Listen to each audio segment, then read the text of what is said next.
Good morning बच्चों कल हम आपकी जो 14 चैप्टर है इसकी जो व्याख्या है इसकी रीडिंग कर रहे थे, इसका हिंदी अनुवाद कर रहे थे। अब आगे आ जाइए। दूर व्यापारिक नगर से प्रेम की प्रिय भूमि उपजाऊ अधिक है और पैरों के तले है एक पोखर, उठ रही इसमें लहरियाँ।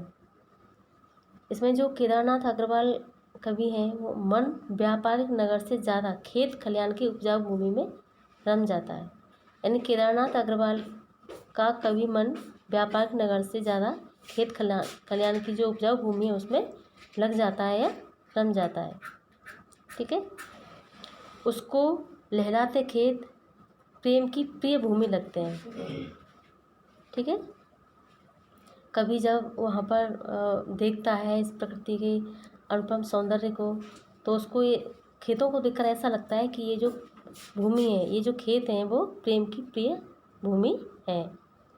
उठ रही इसमें लहरियाँ, नील तल में जो उगी है घास भूरी, वहीं पर लहरें खाता पोखर का जल वातावरण में सरसता घोलता है।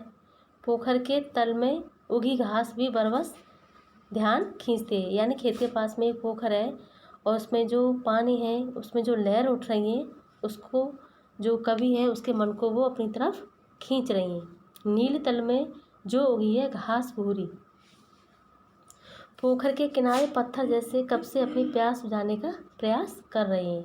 यानी एक चांदी का बड़ा सा गोल खंभा आँख को है चमकता है, कई पत्थर किनारे पी रहे चुपचाप पानी, प्यास जाने कब बुझेगी। एक चांदी का बड़ा सा गोल खंभा यानी पोखर में गिरती सफ़ेद गोल खम्भों की परछाई आँखों में चकाचौंध उत्पन्न कर रही है। बच्चों यहाँ पर जो कभी बैठा है पोखर किनारे बैठा है तो उस दृश्य को देख रहा है तो उस पानी के तल में उसको सफ़ेद जो गोल खम्भे हैं उनकी परछाई दिखाई देती है और उसकी आँखों को चकाचौंध करती है। ठीक है, आँख को चमकता है, कई पत्थर किनारे पी रहे चुपचाप पानी। यानी बगुला जल में टांगें डूबे मछली के ध्यान में लीन है। ठीक है, चुप खड़ा बगुला डुबाए टांग जल में, देखते ही मीन चंचल ध्यान निद्रा त्यागता है। यानी कि जो ही मछली दिखती है उसे चट चोंच में दबाकर गले में उतार लेता है। बच्चों यहाँ पर जो कवि हैं जब ये सुंदर दृश्य देख रहे हैं तो वो देख रहे हैं कि जो बगुले हैं जो पानी में रहते हैं ये पक्षी, तो वो और जो मछलियाँ हैं पानी के अंदर उनको बड़े ध्यान से देखते हैं और जैसे ही उनकी बनती है तो उसको मछली को दबा देते हैं अपनी चोंच में। और दूसरी तरफ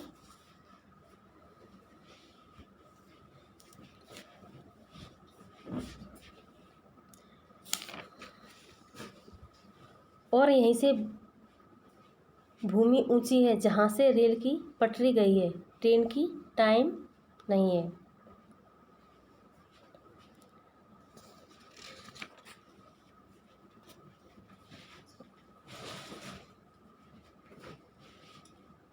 चढ़ दबाकर चोंच में नीचे गले के डालता है नीचे गले में डालता है एक काले माथ वाली चतुर चिड़िया। ठीक है, तो इसमें दूसरी तरफ मछली के ध्यान में लीन है, जो ही मछली दिखती है उसे चट चोंच में दबाकर गले में उतार लेता है। और दूसरी तरफ एक काले माथे की चिड़िया भी अपने सफ़ेद पंखों के झपाटे मारकर एक उजली चंचल मछली को अपनी पीली चोंच में दबाकर दूर आसमान में उड़ती नजर आती है। एक उजली चटुर मछली चोंच पीली में दबाकर दूर उड़ती है गगन में।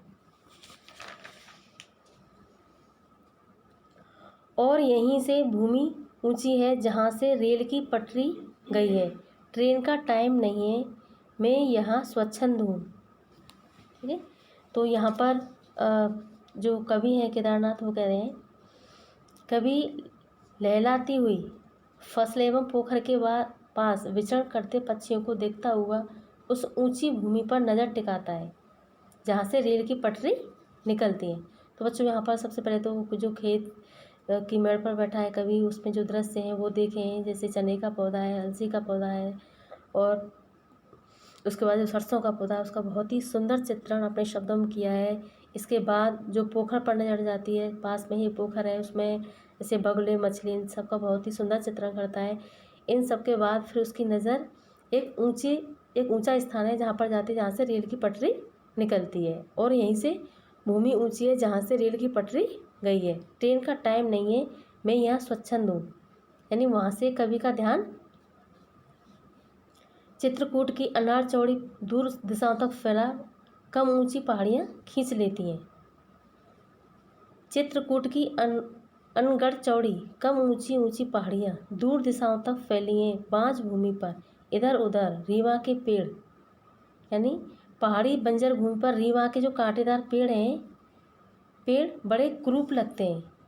तभी कवि को सुग्गे की टेंटें मन में मीठा रस टपकाती हुई सुनाई देती है। मीठा मीठा रस टपकाता सुग्गे का स्वर टेंटें टेंटें सुन पड़ता है। ठीक है। वनस्थली का हृदय चीरता उठता गिरता सारस का स्वर। उसी समय सारस भी अपनी गीतों से जैसे वनस्थली का हृदय चीरते हुए कवि को अपने साथ पर पंख फैलाकर उड़ने को ललचाता है। सारस का स्वर ट्रेटों ट्रेटों मन होता है, उड़ जाऊं मैं पर फैलाए सारस के संग।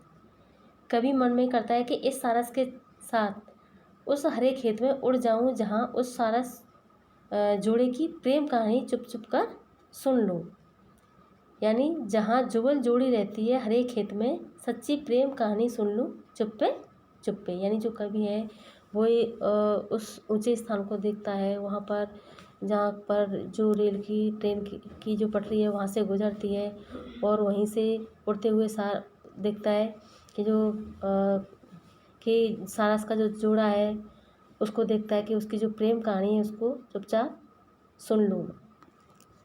बच्चों, आज के लिए आपकी जो व्याख्या इतनी है।